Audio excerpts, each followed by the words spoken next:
Baik, bila berhadapan dengan Al-Quran sebenarnya tuan-tuan, kita hari ini, jujur saya sebut lah, nak sebab-sebab, nak rasa bersalah, alhamdulillah dalam keadaan kita tak rajin pun baca Quran.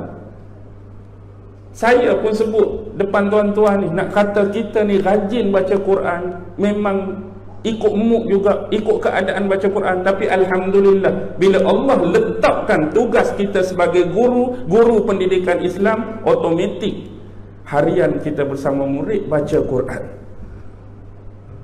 Saya rasa ni satu anugerah, saya rasa ni satu nikmat yang Allah bagi. Contoh, mungkin kalau aku tak jadi guru ni, aku rasa tak baca Quran. Quran pun macam orang lain, baca ikut mood, baca kerana nak tahu sesuatu. Tapi bila Allah letak jadi guru pendidikan Islam, dia identik dengan Quran. Hari-hari berada di surau bersama murid-murid, baca Quran, talaki Quran. Nak agak kita sendiri memang tak tahu rasa kalau tak jadi ni baca atau tak baca. Alhamdulillah Allah memudahkan. Di samping kita baca, bukan sekadar baca, kita tengok tafsir, kita tengok huraian, kita terangkan pada murid. Ayat hari ni yang ustaz baca dengan kamu ni, Allah cerita pasal apa? Hadis hari ni yang ustaz baca dengan kamu ni, Nabi cerita pasal apa? Sekurang-kurang kita berkongsi murid yang punya minda dan otak 1 hingga 6, cukuplah, agar mereka lebih memahami, bukan setakat baca Quran. Sebab Quran yang sebenar yang diturunkan kepada Nabi Muhammad berhenti takat baca saja ke tuan-tuan? Quran ni Allah suruh baca je, Nabi suruh baca je, tak lebih tak kurang. Macam tu kan? Dah. Al-Quran bukan setakat untuk dibaca, tetapi untuk difahami isi-isi kandungan dia. Kita baca Quran lebih jauh, Allah nak hak kita baca ni bagi faham. Kalau tak faham, tak ada nilai lah. Baca saja, walaupun kita tahu Quran ni baca saja pun tetap berpahala, 1 huruf 10. Tapi sebenar lebih jauh kena faham isi Quran, bukan setakat faham isi. Baca dan faham masih tak mencukupi. Baca, faham dan amalkan. Ada perintah dalam ayat-ayat Quran. Kalau setakat baca, faham, tak mau mengamalkan, jadi macam tadi lah. Aku tahu semayang wajib, aku tahu minum arak haram, tapi kalau tak ada dari sudut pengamalan, praktikal dan amaliah, dia bedai semua. Walaupun dia tahu benda tu haram, benda tu salah, tapi amali kena hidup sekali. Sebab itulah dalam kitab Ihya Ulumuddin, Imam Ghazali bila membicarakan ayat yatslunahu haqqa tilawatih, yatslunahu haqqa tilawatih, membaca Al-Quran dengan sebenar-benar bacaan, beliau membahagikan kepada 3. Pertama, membaca Al-Quran dengan lisan, lidah. Yang kedua, membaca Al-Quran dengan akal. Dan yang ketiga, membaca Al-Quran dengan qalb, hati. Kita hari ni duk baca Quran dengan apa? Lisan ke, akal ke, hati? Dia suruh 3-3. Yang pertama, bila baca Quran dengan lisan, bermaksud kita mempelajari cara baca dan bacaan yang sesuai sebagaimana Al-Quran tu turun pada Nabi. Maksudnya kita belajar tentang makharijul huruf, hak basic kan. Ba bunyi macam mana, jim bunyi macam mana, kha keluar kok mana, huruf ni rongga mana, huruf ni lubang mana, dan bagi sebutan tu betul setakat kemampuan kita. Membetulkan baris-barisnya, atasnya, bawahnya, depannya, matinya, memanjangkan mat-matnya. Kita belajar betul-betul. Ringkas cerita, hak tu ilmu tajwid. Bila dah kita kuasai makharijul huruf dan tajwid, tuan-tuan nak belajar tarannum pun belajarlah. Nak memperindah,kan memperelokkan bacaan, tak jadi masalah. Tapi di situkah takat dia? No. Lebih jauh kita kena baca menggunakan akal. Lidah kita menyebut Bismillahirrahmanirrahim. Akal kita kena bergerak dan fikir bersama. Hak aku sebut tadi Bismillahirrahmanirrahim, apa dia? Jadi kita sebut Bismillah, akal kita bergerak dengan nama Allah yang Maha Pemurah lagi Maha Mengasihani. Alhamdulillahi Rabbil Alamin. Sini bergerak. Segala puji bagi Tuhan sekalian alam.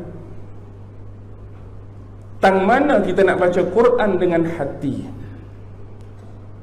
Hati ini ialah tempat mengambil istifadah, tempat mengambil ibarat, tempat mengambil manfaat. Daripada lisan yang menyebut, akal yang bergerak dan berfikir, apa manfaat, apa faedah yang kita boleh ambil daripada ayat yang kita baca tadi. Hati akan merenung. Pasal apa ayat ni tadi Allah suruh buat macam ni? Pasal apa ayat ni turun pada Nabi? Peristiwa apa sebenarnya yang berlaku? Jadi kalau kita baca dalam 3 keadaan ni, kita dapat memahami setiap ayat Al-Quran yang turun pada Nabi dengan baik. Yang inilah yang nak dicapai oleh seseorang pembaca Al-Quran. Yang lebih jauh, bila Abdullah ibnu Mas'ud pernah mengungkapkan mengenai Al-Quran, apa dia? Aku melihat ramai yang membaca dan menghafaz Al-Quran tetapi mengabaikan batas-batas Al-Quran. Aku lihat ramai orang baca Quran, ramai orang hafaz Quran tapi mengabaikan batas-batas Quran. Jadi bila dipersoalkan apakah dia batas-batas Quran, yang dimaksudkan oleh Abdullah ibnu Mas'ud, ramai yang baca Quran, memahami Al-Quran, mengenal isi kandungan Al-Quran, tetapi akhlaknya tidak seperti Al-Quran yang dia baca.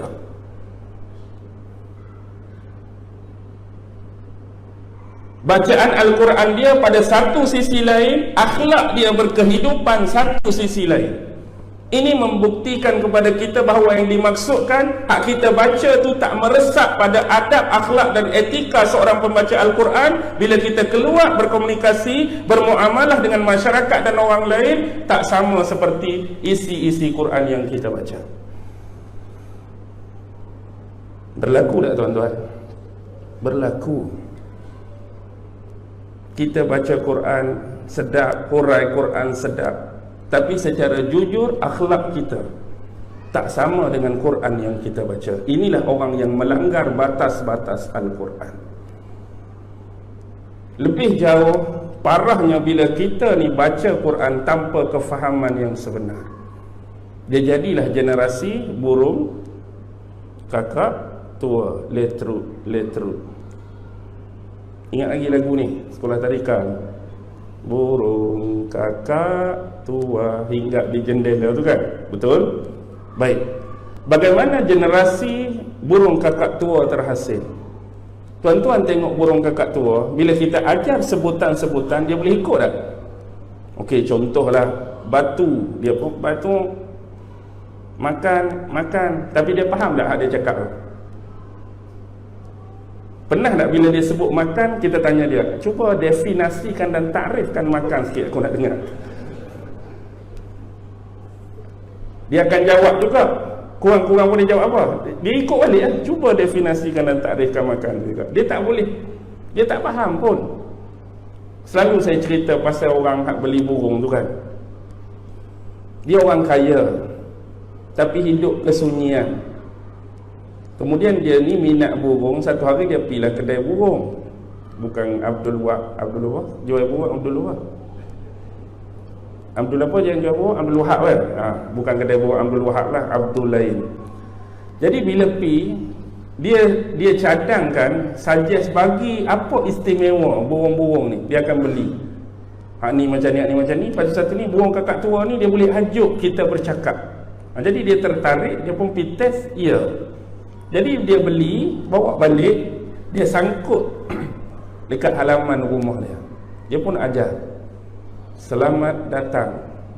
Burung pun selamat datang. Selamat datang, selamat datang. Okey. Dia rasa bangga hak dia ajak perkataan selamat datang tu berjaya diikut oleh burung. Last kali apa berlaku? panggil adik-beradik, nak tunjuklah burung dia ni boleh cakap. Panggil adik-beradik buat makan. Sampai saja adik-beradik depan rumah, buka pintu kereta, keluar saja, burung dia pun, selamat datang, selamat datang. Burung aku beli, bagus cakap. Dia bukan berhenti pada tu. Kadang-kadang makcik melah nak pergi pasar, lalu tepi rumah dia pun, burung tu cakap apa? Makcik melah bukan nak mari rumah dia pun, nak pergi pasar, lalu kat depan tu, selamat datang, selamat datang. Pakcik Din duk jogging pagi-pagi pun, selamat datang, selamat datang. Postman mari pun, selamat datang. Tibalah sesuatu yang tidak diingini. Belah malam, pencuri dan perompak masuk. Agak-agak burung tu habaq apa?